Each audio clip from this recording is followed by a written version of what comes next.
بسم الله الرحمن الرحيم. ياسين والقرآن الحكيم إنك لمن المرسلين على صراط مستقيم تنزيل العزيز الرحيم لتنذر قوما ما أنذر آباؤهم فهم غافلون لقد حق القول على أكثرهم فهم لا يؤمنون إنا جعلنا في أعناقهم أغلالا فهي إلى الأذقان فهم مقمحون وجعلنا من بين أيديهم سدا ومن خلفهم سدا فأغشيناهم فهم لا يبصرون وسواء عليهم أأنذرتهم أم لم تنذرهم لا يؤمنون إنما تنذر من اتبع الذكر وخشي الرحمن بالغيب فبشره بمغفرة وأجر كريم إنا نحن نحيي الموتى ونكتب ما قدموا وآثارهم وكل شيء أحصيناه في إمام مبين واضرب لهم مثلا أصحاب القرية إذ جاءها المرسلون إذ أرسلنا إليهم اثنين فكذبوهما فعززنا بثالث فقالوا إنا إليكم مرسلون قالوا ما أنتم إلا بشر مثلنا وما أنزل الرحمن من شيء إن أنتم إلا تكذبون قالوا ربنا يعلم إنا إليكم لمرسلون وما علينا إلا البلاغ المبين قالوا إنا تطيرنا بكم لئن لم تنتهوا لنرجمنكم وليمسنكم منا عذاب أليم قالوا طائركم معكم أئن ذكرتم بل أنتم قوم مسرفون وجاء من أقصى المدينة رجل يسعى قال يا قوم اتبعوا المرسلين اتبعوا من لا يسألكم أجرا وهم مهتدون وما لي لا أعبد الذي فطرني وإليه ترجعون أأتخذ من دونه آلهة إن يردني الرحمن بضر لا تغني عني شفاعتهم شيئا ولا ينقذون إني إذا لفي ضلال مبين إني آمنت بربكم فاسمعون قيل ادخل الجنة قال يا ليت قومي يعلمون بما غفر لي ربي وجعلني من المكرمين وما أنزلنا على قومه من بعده من جند من السماء وما كنا منزلين إن كانت إلا صيحة واحدة فإذا هم خامدون يا حسرة على العباد ما يأتيهم من رسول إلا كانوا به يستهزئون ألم يروا كم أهلكنا قبلهم من القرون أنهم إليهم لا يرجعون وإن كل لما جميع لدينا محضرون محضرون وآية لهم الأرض الميتة أحييناها وأخرجنا منها حبا فمنه يأكلون وجعلنا فيها جنات من نخيل وأعناب وفجرنا فيها من العيون ليأكلوا من ثمره وما عملته أيديهم أفلا يشكرون سبحان الذي خلق الأزواج كلها مما تنبت الأرض ومن أنفسهم ومما لا يعلمون وآية لهم الليل نسلخ منه النهار فإذا هم مظلمون والشمس تجري لمستقر لها ذلك تقدير العزيز العليم والقمر قدرناه منازل حتى عاد كالعرجون القديم لا الشمس ينبغي لها أن تدرك القمر ولا الليل سابق النهار وكل في فلك يسبحون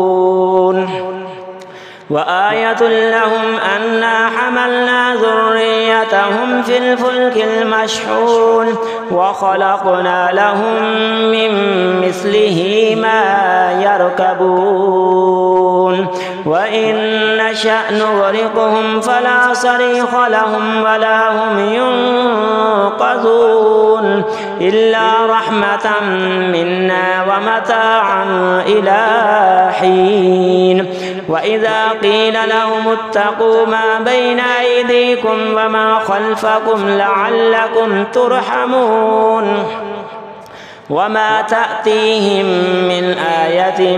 من آيات ربهم إلا كانوا عنها معرضين وإذا قيل لهم أنفقوا مما رزقكم الله قال الذين كفروا للذين آمنوا أنطعم من لو يشاء الله أطعمه إن أنتم إلا في ضلال مبين ويقولون متى هذا الوعد إن كنتم صادقين ما ينظرون إلا صيحة واحدة تأخذهم وهم يخصمون فلا يستطيعون توصية ولا إلى أهلهم يرجعون ونفخ في الصور فإذا هم من الأجداث إلى ربهم ينسلون قالوا يا ويلنا من بعثنا من مرقدنا هذا ما وعد الرحمن وصدق المرسلون إن كانت إلا صيحة واحدة فإذا هم جميع لدينا محضرون فاليوم لا تظلم نفس شيئا ولا تجزون إلا ما كنتم تعملون إن أصحاب الجنة اليوم في شغل فاكهون هم وأزواجهم في ظلال على الأرائك متكئون لهم فيها فاكهة ولهم ما يدعون سلام قولا من رب رحيم وامتازوا اليوم أيها المجرمون ألم أعهد إليكم يا بني آدم ألا تعبدوا الشيطان إنه لكم عدو مبين وأن اعبدوني هذا صراط مستقيم ولقد أضل منكم جبلا كثيرا أفلم تكونوا تعقلون هذه جهنم التي كنتم توعدون اصلوها اليوم بما كنتم تكفرون اليوم نختم على أفواههم وتكلمنا أيديهم وتشهد أرجلهم بما كانوا يكسبون ولو نشاء لطمسنا على أعينهم فاستبقوا الصراط فأنى يبصرون ولو نشاء لمسخناهم على مكانتهم فما استطاعوا مضيا ولا يرجعون ومن نعمره ننكسه في الخلق أفلا يعقلون وما علمناه الشعر وما ينبغي له إن هو إلا ذكر وقرآن مبين لينذر من كان حيا ويحق القول على الكافرين أولم يروا أنا خلقنا لهم مما عملت أيدينا أنعاما فهم لها مالكون وذللناها لهم فمنها ركوبهم ومنها يأكلون ولهم فيها منافع ومشارب أفلا يشكرون واتخذوا من دون الله آلهة لعلهم ينصرون لا يستطيعون نصرهم وهم لهم جند محضرون فلا يحزنك قولهم إنا نعلم ما يسرون وما يعلنون أولم ير الإنسان أنا خلقناه من نطفة فإذا هو خصيم مبين وضرب لنا مثلا ونسي خلقه قال من يحيي العظام وهي رميم قل يحييها الذي أنشأها أول مرة وهو بكل خلق عليم الذي جعل لكم من الشجر الأخضر نارا فإذا أنتم منه توقدون أوليس الذي خلق السماوات والأرض بقادر على أن يخلق مثلهم بلى وهو الخلاق العليم إنما أمره إذا أراد شيئا أن يقول له كن فيكون فسبحان الذي بيده ملكوت كل شيء وإليه ترجعون صدق الله العظيم.